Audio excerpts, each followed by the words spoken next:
Hey y'all, welcome to my channel. My friend Robin from Robin's Buys and DIYs, which by the way has a great channel, be sure to check it out. I'll have a link below.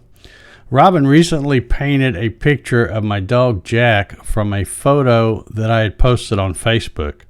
She sent it to me and I love it, but I thought it would be cool if I could also get her to paint a picture of my dog Rocky.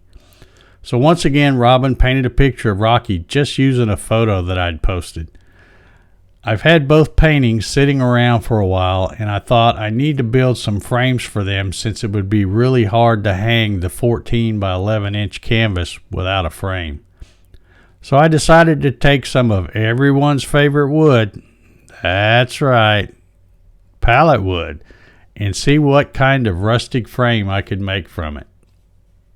I started busting this pallet apart, and after lots of banging and pulling a bunch of rusty nails, this is what I had to work with.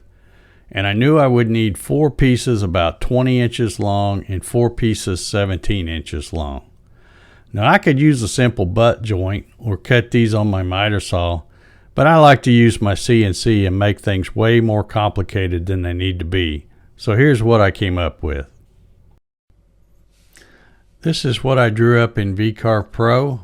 I'm using some rounded tabs to put pieces together, and as you can see over here, I've got showing it broken apart where I'm going to be making 2 male pieces like this and then 2 female pieces like this, and this part right here is going to be kind of a 1/4 inch recess so that the canvas can fit in there.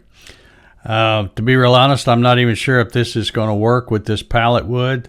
I used this method before when I was doing my square drop camper build, as you can see here, and it worked really nice, but that was with some nice plywood.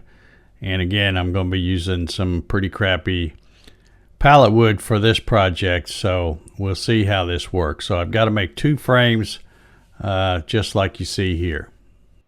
Now, because all of these pallet wood boards were different thicknesses, I made 2 different programs, one for the pocket as you see here, and a separate one for the profile toolpath. For the pocket program, I set the Z0 on the top of the material, and for the profile toolpath, I set the Z0 on the machine bed. That way I wouldn't have to worry about the differences in thickness. When I was running the first piece, I was running 150 inches a minute with a depth of cut of 1/8 of an inch. But the rounded tab broke and caused the material to move, so I had to change the program to lighten up the cuts and slow it down to 80 inches per minute. The machine could handle it fine, but the pallet wood not so much. So here are all the pieces for the 2 frames. Now for the moment of truth. Did this little NemaLab CNC machine cut these parts accurately enough for them to fit together? The parts fit together great. I really like how these turned out. I think these would be what you call abstract meets rustic. I showed the frames to Jack and he approved. Rocky crossed the Rainbow Bridge in November of 2020, but I'm sure he would like the frame because it's rough. If you enjoyed this video, please leave me a thumbs up and hit the subscribe button so you won't miss any upcoming videos. And until the next one, thank you very much for watching.